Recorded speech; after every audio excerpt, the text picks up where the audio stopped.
Hello, everyone. This is Both Sides of the Bars. My name is Ronald Day, and I'm excited to host the show today. I'm a senior vice president at the Fortune Society. And today we have a really dynamic guest who's going to be joining. His name is Ben Austen. But the title of the show today is Correction. It's time to rethink parole in the age of mass incarceration. And there's a synopsis that I'll share with you. So the United States alone imprisons a quarter of the world's incarcerated population. And yet, apart from cliches, paying a debt to society, you do the crime, you do the time. There is little sense collectively in America regarding what constitutes retribution or atonement. We don't actually know why we punish. In his investigation into the crisis of the American criminal justice system, author Ben Austen's powerful new book, Correction, Parole, Prison, and the Possibility of Change, offers a behind the scenes look at the process of parole told through the portraits of two men in prison for murder and the parole board that holds their freedom in their hands or in the balance. In this episode of Both Sides of the Bars, Austen discusses some of the most profound questions underlying our country's values around crime and punishment. What must someone who commits a terrible act do to get a second chance? And what does incarceration seek to accomplish?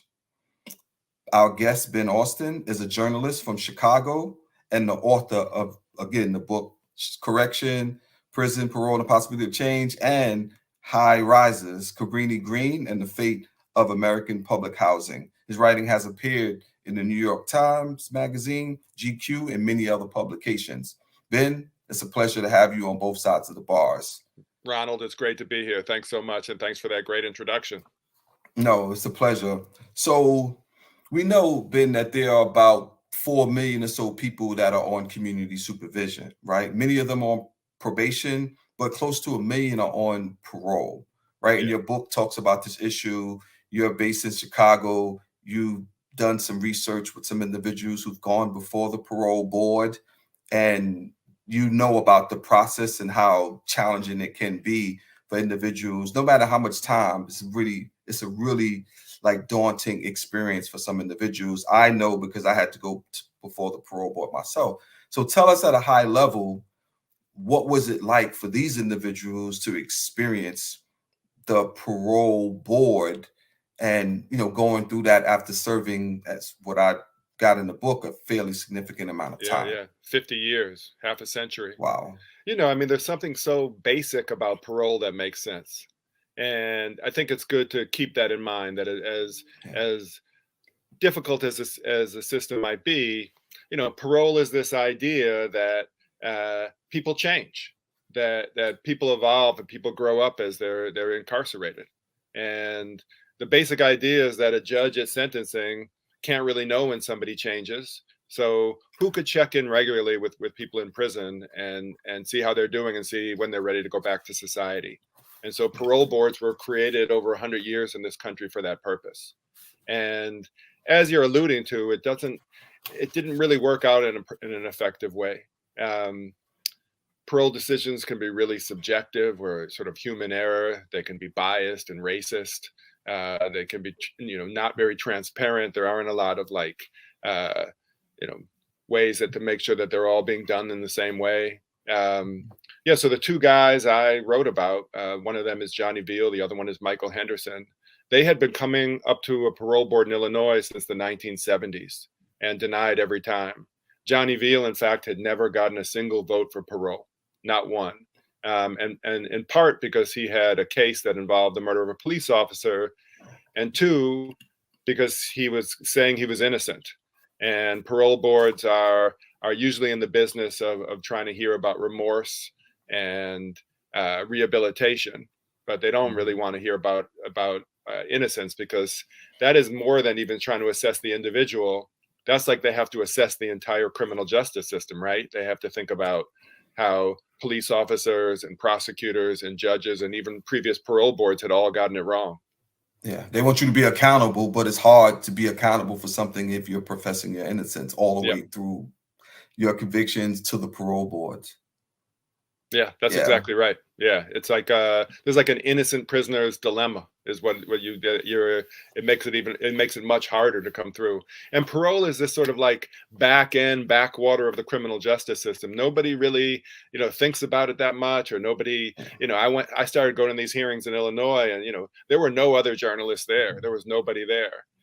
But I started going, and I just it was powerful. It was powerful because there is a kind of miracle that could happen, that somebody who has been incarcerated and in prison in a certain state for 30 years, 20 years, 10 years, 50 years could have a possibility to get out.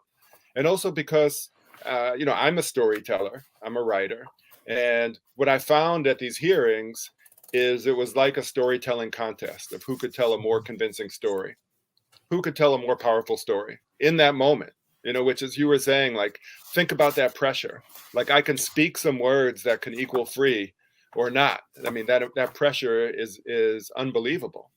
And in that storytelling contest, the story of the past crime, the story of what happened decades earlier, was always way, way, way in the lead. It was always the most powerful story. And like the underdog stories were ones of remorse and rehabilitation, of change, of transformation.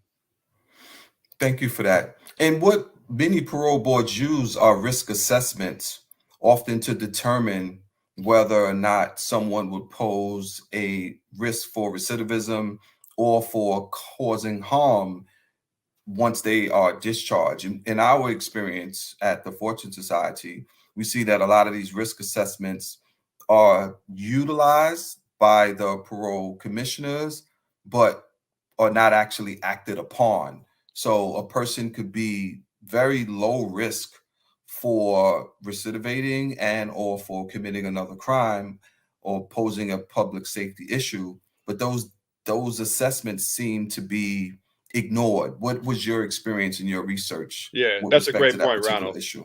Yeah, that's a great point, because one of the things that we know for sure about crime in the country, in the world, in the history of our people is that people change as they grow up, that people age out of crime. And especially extremely violent crimes are usually crimes of passion and youth. And that as people get older, it's much less likely that they'll reoffend.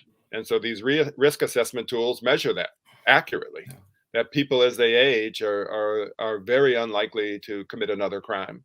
And if we acted on those tools, pretty much after 10, 20 years, we would be capping prison sentences at 20 years, the way that you just said, because the risk assessment tools for most people would measure that as they reach into their 40s and their 30s, they're very unlikely to reoffend.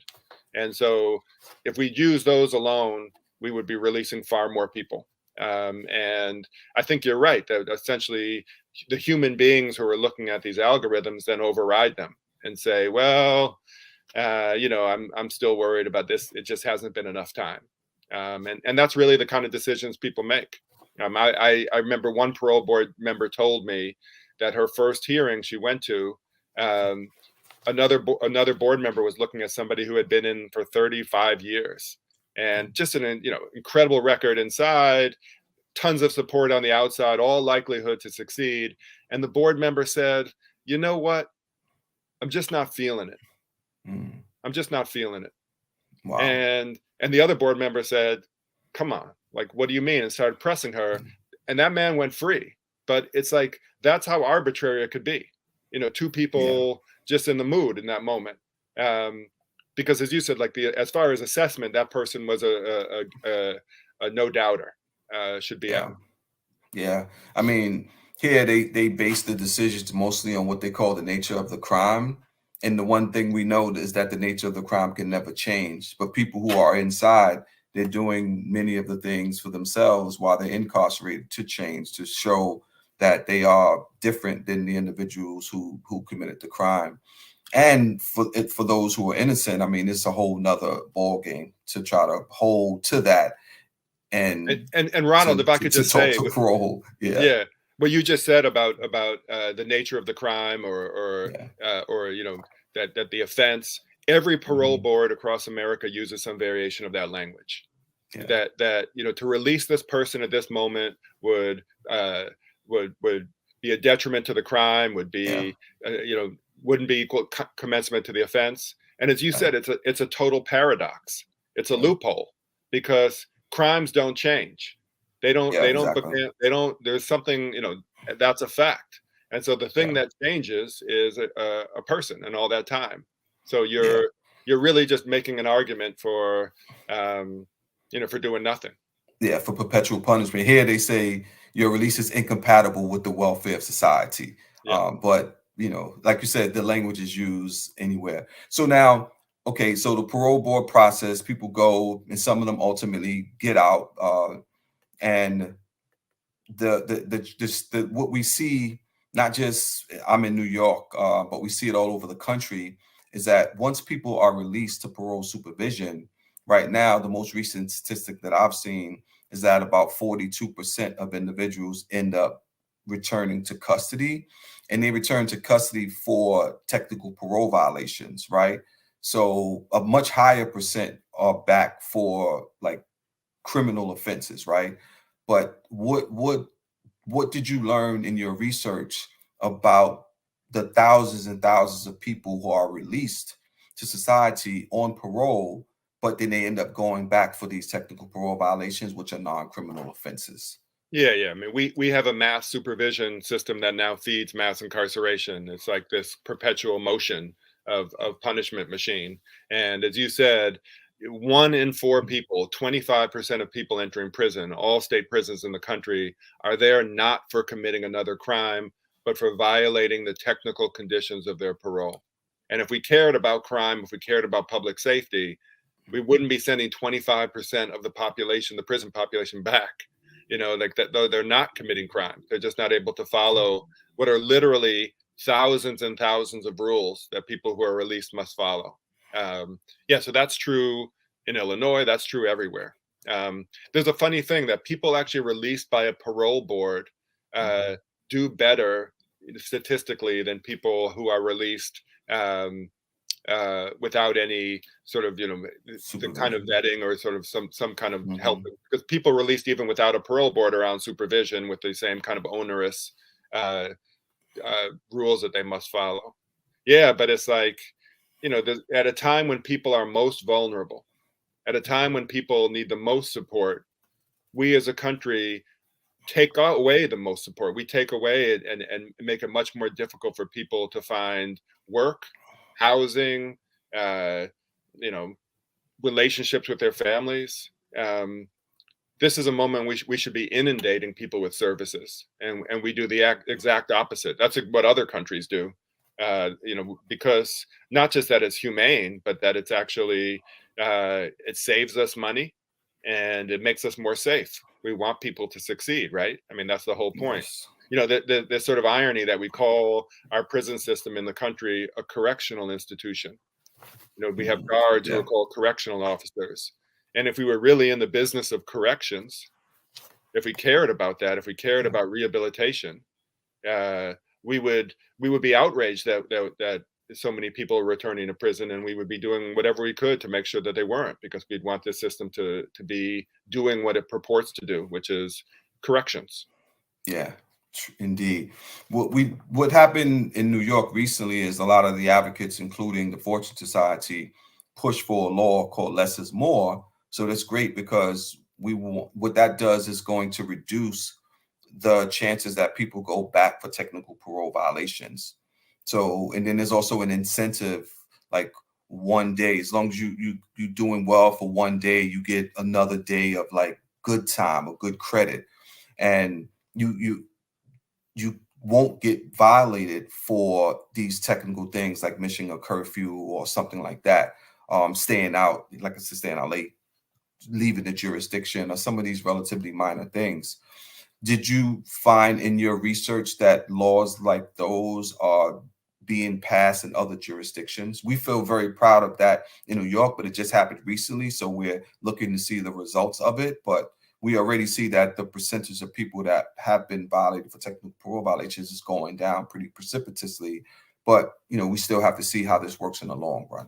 It's a great law, Ronald. It really is. I mean, it's just a smart law that you take away some of these restrictions and you give people, smart incentives to do better. And, lo and behold, they do. And we want people to succeed. So, your question of like what's going on in the rest of the country is complicated. So, we peaked out in terms of our prison population in 2009. We had 1.6 million people in prison in the United States, which is bananas because, at the start of mass incarceration 50 years ago, we had 200,000, the entire prison system. So we were up to 1.6 million. And we're now down to about 1.2 million in prisons. So in the last, 15 years or so, we've been sort of moving in the right direction. And there have been more laws passed across the country that are the kind that you're talking about, which are, decarcerating rather than incarcerating and looking for, small ways. And usually our laws that we passed in the last 15 years that are our sort of sense of mercy ends with the nonviolent offender, the nonviolent drug offender. And we have much more difficulty of thinking about how to deal with people with violent crime, mostly because of fear, not because those people are necessarily more dangerous after serving 10 or 20 years, or thinking about like, well, what is a prison sentence supposed to do? But a wrinkle in what you said is that as much as it felt like the country was slowly moving in the right direction, and then after the summer of 2020 with George Floyd and other police shootings and the kind of mass protests we had, we sort of really accelerated this drive to make better laws. But that kind of came to a screeching halt by the midterms in 2020. And I'm sorry, in 2022. And we, as a country, have been kind of backsliding. And so the kind of laws you're saying have been much more difficult to pass. And really without, we had a kind of uptick in crime during the COVID, but the response to it of exaggerated fears and even a kind of like, proven rhetoric of fear and tough on crime, which we know from the last 40, 50 years is just, counterproductive and destructive. But we went back to it a lot. And so it feels like we're back there. I'm not sure that, it's a good way to think would that law pass today, exactly. And the answer is probably really difficult. We passed a really good set of prison and criminal justice reform laws in Illinois. In some ways, the largest slate coming out of the George Floyd summer. And listen, that law wouldn't pass today. Including Democrats, moderate Democrats wouldn't support it. They'd be too fearful. Yeah, our concern has been us going back to the times when folks who profess to be advocates are not really. Because remember that we had a lot of people who said that they were progressive when we were incarcerating more people, like way more than we have been recently. I mean, in New York State, we had 72,000 people incarcerated in 1999. I was incarcerated at the time. We're down to below half of that. So we are making some progress, but I agree with you that we would be in a position where would we be able to pass these laws? Look at what happened with the First Step Act. That was something that is allowing people who are in federal custody to be discharged. And now there are people that are calling for repeal of the First Step Act. So agree with you 100%. And the First Step Act, that's passed during the Trump administration, bipartisan support. Exactly. And the rhetoric that people were using, conservative Republicans of saying, we know this doesn't work. We need to invest in rehabilitation. This is too expensive. There's no way that you have Republicans speaking that way. And they should be speaking that way. Yes. It's so logical. It was mind-boggling. It was mind-boggling. It seems like every time an election comes around, that crime is always a centerpiece. Even when we look at certain jurisdictions where crime has been going down pretty steadily, and then you always have uptick of this or that. But what about the idea of look back periods? Because you have a situation where we live in the country where you can get 50 years, you can get 100 years, and there's very little chance that you'll have a chance that we will, society, courts, etc., to look back and say, this person got this sentence, and was this, too stiff a sentence at the time? In your research, did you find places like we know in European countries a person, the maximum amount of sentence that a person can get is 20 years, 25 years. They look over the determine if a person should still remain in custody. What did you learn about any of that during your research? Yeah, I mean, this is almost goes back to something maybe I should have said at the start, that Illinois abolished parole in 1978. And so the people who are coming up for parole in Illinois were convicted before then. So these are people who have been sentenced already for 40 plus years. And Wow. Illinois is not some outlier. 16 states and the federal government eliminated parole, retroactively. And really every state has limited parole, because what during the tough on crime era, what they did is they said these crimes are ineligible for parole. So the people who actually come before a parole board, it's a very small percentage of the 1.2 million people who are in prison right now. And the sort of tough on crime rhetoric was like, no matter what, people have to stay in prison and they shouldn't have a lot of chances to get out. We don't trust parole boards anymore, because they're in the business of corrections, of looking for when people should be returned to society. We also don't trust judges. We don't want judges to be in control of, maybe they might be too lenient. So we passed all these laws like, mandatory minimums, 3 strikes, you're out, truth in sentencing, that people have to serve almost all of their time, no matter what, 75%, 85%, and sentences only got longer and longer. So a question you're asking is a great one. Like, as we're trying to change these laws of the last 40 and 50 years, of how as we're trying to draw them back and make more sensible sentencing laws, where do we give discretion back to? We took discretion, the power to make choices, away from judges and from parole boards. So a look back law, which is like a resentencing law, gives discretion back to judges and says like, no, we took it away from you, but we need to have another hearing for all these people who are sentenced for 35 years for crimes that in another era would have got 15 years. And or do we have more parole and say, let's give discretion to parole boards. Let's bring parole back in a more robust way. In New York State, you guys are looking at a law right now that people, an elder parole law, if you're 50 or older, you come before the parole board, not automatic release, not get out of jail free card, but that you can actually be evaluated. You can be seen. And, these life sentences, choosing between the two, there are arguments for both. I talked about how arbitrary parole could be. I also know that, judges in a lot of resentencing cases just give a longer sentence. But we probably need both. We have so many people in prison. We have now, I said that there were 200,000 people in prison total in the 1970s. We have that many who are serving life sentences or the equivalent, sentences so long, which is, it's an aberration. It's an aberration in our own history and compared to the rest of the world.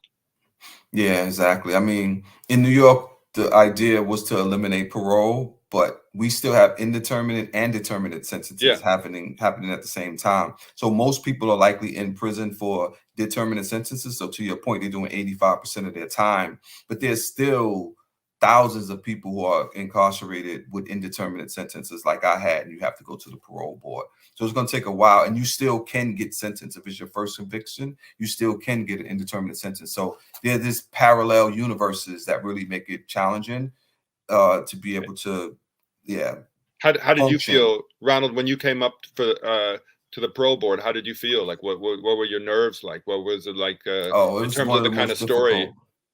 It was one of the most difficult experiences that I've ever had, because I was preparing for the parole board as much as possible, like it's a year or so before it was my time to go before the board.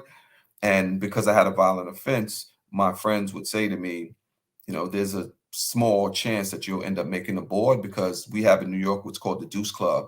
If you have a violent offense and you were going to the board at that time, chances were extremely high that you would get hit with 2 years and you would just join the Deuce Club. So I was fortunate to not have that happen. And I've been home like 17 years now and have been able to accomplish it. And we're saying the same is possible for other individuals as long as they let them out. So a question for you, we have about maybe 2 minutes or so left. What recommendations from the research that you've done, from the significant experience that you have, would you offer to parole boards and and departments of corrections that supervise parole officers? So in a big picture, I'll go back to something we said at the beginning of this conversation. We talked about a storytelling contest. And then we talked about the kind of stories that started to dominate again in the midterm elections of, fear and danger, and that, people inside prison are like these monsters and we just have to keep them there. We need to tell better stories. We need to keep on telling stories like the one you and I are telling right now. We have to compete with this sort of abstract notion of danger and, use statistics, use facts, but also use real life, like what you just said, your own story. Here you are contributing to the world. Would we as a society want to be paying money to keep you in a cage right now? Or would you want you to be out here benefiting all of us, including yourself? And those are the kind of stories we have to tell over and over again. In terms of parole boards, like that kind of competition of stories, in California, it was found when the state parole board had to come up with another rationale for rejecting people beyond the original crime. They couldn't just say, because of the gravity of the original crime, we're not letting this person out. Parole rates skyrocketed. They went up because, what other reasons do you have? And so, it's a sense of, so we can have smart reforms at the same time. There are other sense of whatever discretion we give back, and hopefully we do, we have to sort of think about how to make those systems better so that we're not sort of creating the same problems that we had the first time, which is systems that also worked in a way not to let people, to sort of work towards perpetual punishment in the same way. Exactly.